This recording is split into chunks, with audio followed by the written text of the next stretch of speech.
Good morning, Facebook people. So, home on a Saturday morning, it's a beautiful thing. We got some peace and quiet this morning. I mentioned that I would be coming on as I'm just led to kind of come on and talk a little bit about the topic for this series is the adoption. And so it's Saturday morning, and I've already been up and about. I'm looking to figure out, what this day is going to be as I don't do anything having to do with packing. Probably not going to be doing anything concerning this wedding. Some of you have already gone through this where you've gotten hey Jim, hi Karen, hi Uncle David, where it's a lot of different things, going on, and we got so many things, but wanting to talk about kind of where I am and have been and kind of going through. So some of you understand this. I know Karen does. You've married off a couple of girls, and so many different things happen when you move into this role of mother-in-law. I really hate the term, but we're coming to grips with it. And it was one of those things that my life was full. I'm loving the people that I'm loving, and God is amazing and good. And then these people these people who used to be little people are now grown people. And even as I am working on transitioning relationships with them, because it's a difference, I can't just tell them what to do and they do it anymore.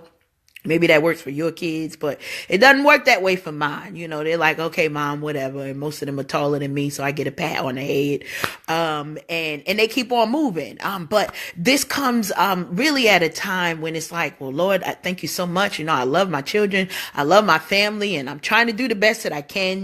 We've gone through so many transitions, and probably over the last 2 years that it's just like mind blowing. So, my mother passed away in April 2016. And at the beginning of this, when my son decided that he was going to get married, she was part of the decision. And so we were like, good, you handle that, and you're going to be here and do that. But not having her here, it's a different type of situation. And, so our hearts become full because she's showing up in her presence in a lot of different ways. But, she didn't have to, transition into this mother-in-law thing, because we stay single and we doing what we want to do.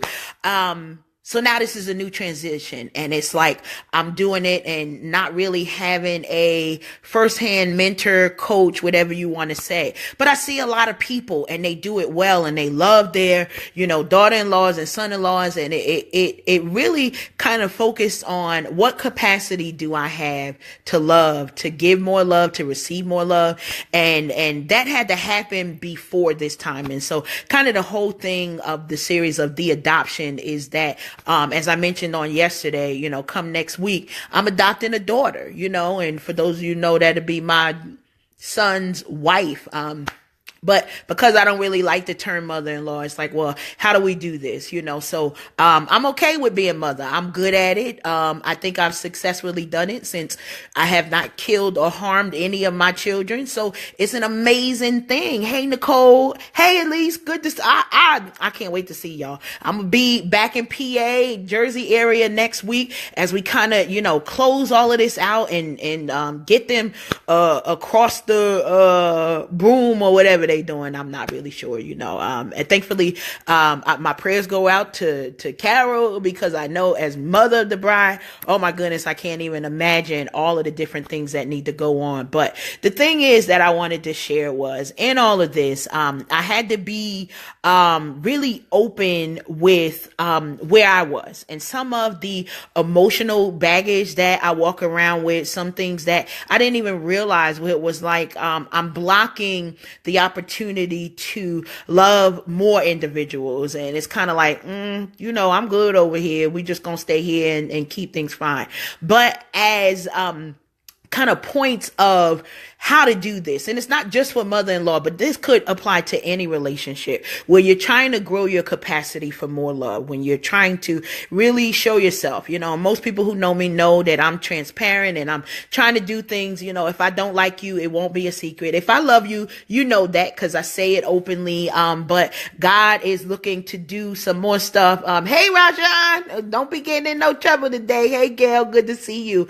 But this was really about me taking an assessment for myself And me saying, okay, I'm a Christian, and the Bible tells us that they'll know that we're Christians by our love. Like, our fruit should be showing that. And some of the stuff that I was doing, it was kind of like, yeah, I do love people, but and so when somebody got on my nerves, I'd be like, okay, we put you in the side pocket and we're gonna pray for you. You're not gonna be taken off the prayer list, and I'll intercede for you, but you won't have any of my time. And so when it comes to relationships, we gotta remember that sometimes we gotta bombard each other's space. And so I moved to North Carolina 6.5 months ago, doing awesome, doing fabulous, love my quiet time as I get it, mentally preparing myself for the time that I'm about to go back home and all my children. Ooh, Jesus. 5 of them. Hallelujah. 3 granddaughters, and we'll be all kind of conversion together, coming from Philadelphia and Ohio and who knows wherever else everybody's coming from.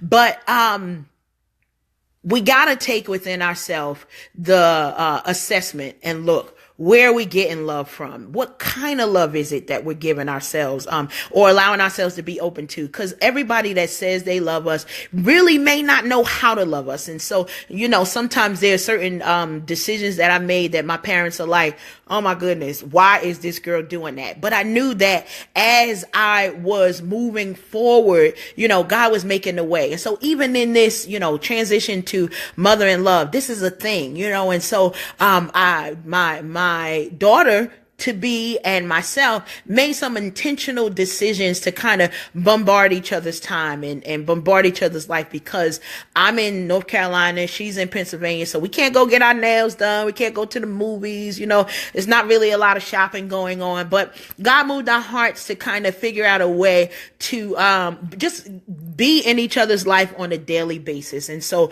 I've been blessed. I know that she's been blessed. God has been able to move in our lives in a special way, because even though I'm saying this as if it was a hard thing, the funny thing is that once we released and said yes to God's plan and for him to be glorified, even through our relationship, we understand that my family being in ministry, her and her family being in ministry, like, this is really what power couples look like. When you bring 2 power families in the kingdom and allow for great and mighty things to continue, it's like you can't lose. Because why? Because the stuff we use is about love. It's about God. It's about giving back. It's about us really understanding, having empathy and sometimes sympathy for one another. It's like, oh, okay, wow, that was a lot. But as we have been going through this, our capacity to love, our capacity to understand more is really where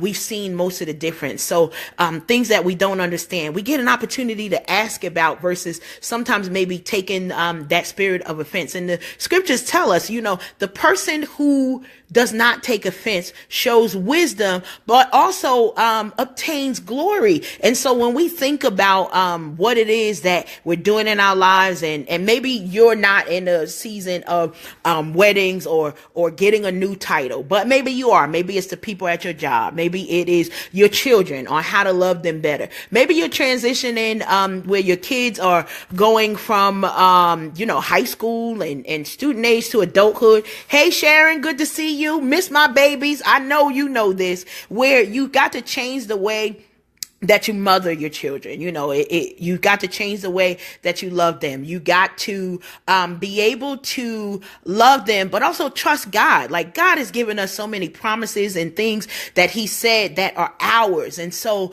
the other day, I burst into tears, because as I think about our families coming together, I then also get the opportunity to realize that God did not miss one promise, like not one thing that he told me, from the education, from the money, from the, from sending all of my kids to college, and I always tease, I sent them all, some of them stayed. And so we've got so many accomplishments to celebrate, but it didn't come without a cost. And so that's one of the things that I want to leave today, that as we continue with this series of adoption, you got to, the best thing about adoption. I used to work for an organization where adoption was one of those things, and child sponsorship. And we'll get into that during this series. We'll see if it lasts longer than a week. But the funny thing about adoption is that when you have an opportunity to adopt a child, it's not like birthing one. Now, I know about birthing some babies because I've done it quite a few times.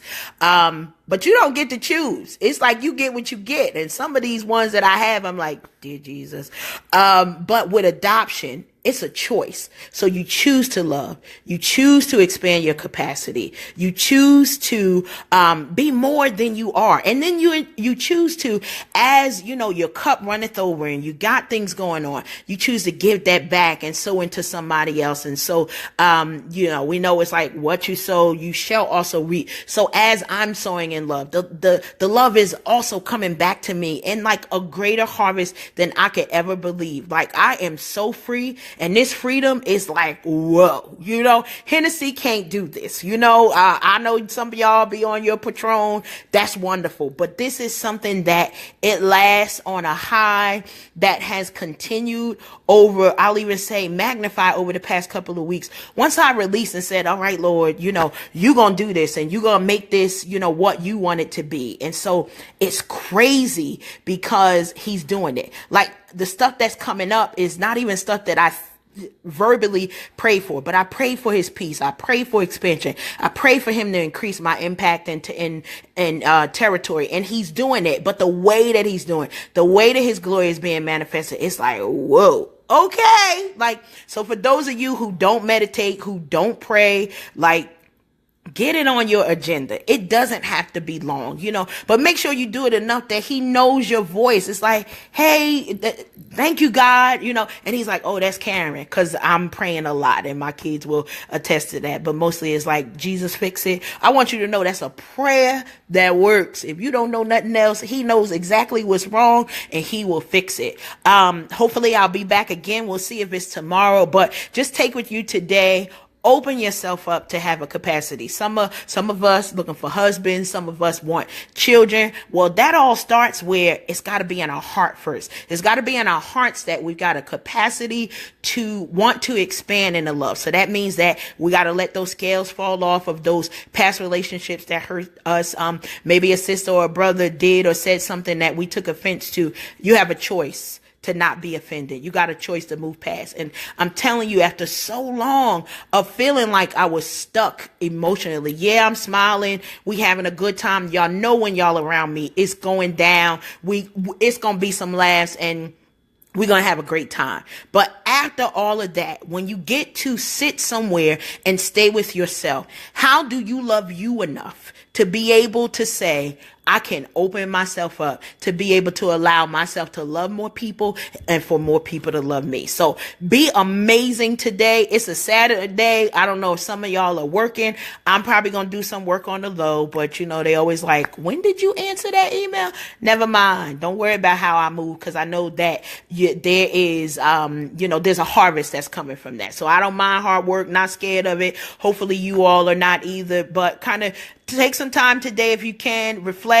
Praying for our folks in Texas. We love y'all. We know that the power of prayer will change every situation. So we're praying for you and making sure that we keep you on our minds and kind of think outside of yourselves today, folks. And so as we think again, this series called The Adoption, we're going to be back another day to talk about how you can expand yourself and get ready for that new love, for those new people who will be coming into your life that you will impact in an amazing way. Love you all. Peace. Have a good day.